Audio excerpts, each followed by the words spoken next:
Hi friends, ఈ video నచ్చినట్లయితే ఈ వీడియోని లైక్ చేయండి, సబ్స్క్రైబ్ చేయండి.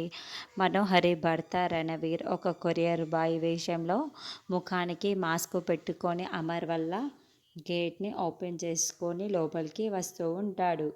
అప్పుడే ఆరు అతన్ని గమనించేసి, అదేంటి మనోహరి భర్త కదా ఇతను డైరెక్ట్గా సరాసరిగా ఇంట్లోకి వచ్చేస్తున్నాడేంటి అని, ఓహో మనోహరి కోసమే వస్తున్నట్లున్నాడు అని ఆరు అనుకుంటూ, ఏంటి మీరు మనోహరి కోసం వచ్చారా, రండి రండి, మనోహరి అదిగో ఆ గదిలోనే ఉంది, వెళ్ళండి వెళ్ళండి అని ఆరు తన పాటికి తాను రణవీర్కు చెప్పుకున్నట్టు ఉంటుంది.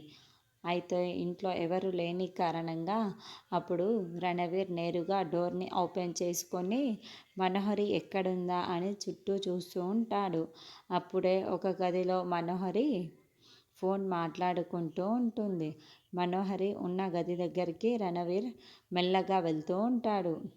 వెళ్ళండి వెళ్ళండి, త్వరగా వెళ్ళండి, మనోహరిని తీసుకువెళ్ళండి అని ఆరు అనుకుంటూ ఉంటుంది. మనోహరి, ఇప్పటి వరకు నువ్వు చాలా తప్పులు చేశావు, ఇప్పుడు ఎలా తప్పించుకుంటావో నేను చూస్తా అని ఆరు అనుకుంటూ ఉంటుంది. నేరుగా రణవీర్ డోర్ ఓపెన్ చేసుకోగానే అక్కడ మనోహరి ఫోన్ మాట్లాడుతూ ఉంటుంది. ఒక్కసారిగా డోర్ ఓపెన్ అవ్వడంతో మనోహరి ఉన్నట్లుండి డోర్ వైపుకు ఇక్కడ మాస్క్ పెట్టుకొని లోపలికి వస్తున్న రణవీర్ని చూసి ఒక్కసారిగా టెన్షన్ పడుతూ ఉంటుంది.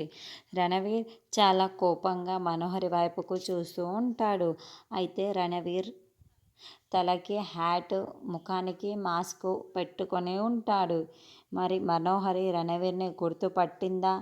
ఇప్పుడు రణవీర్ చేతిలో ఏదో ఒక క్యారేజ్ పట్టుకొని వచ్చి ఉంటాడు. ఆ క్యారేజ్లో ఏం తీసుకువచ్చాడు, మనోహరి ఏం చేయడానికి వచ్చాడన్నది తర్వాత చూద్దాము.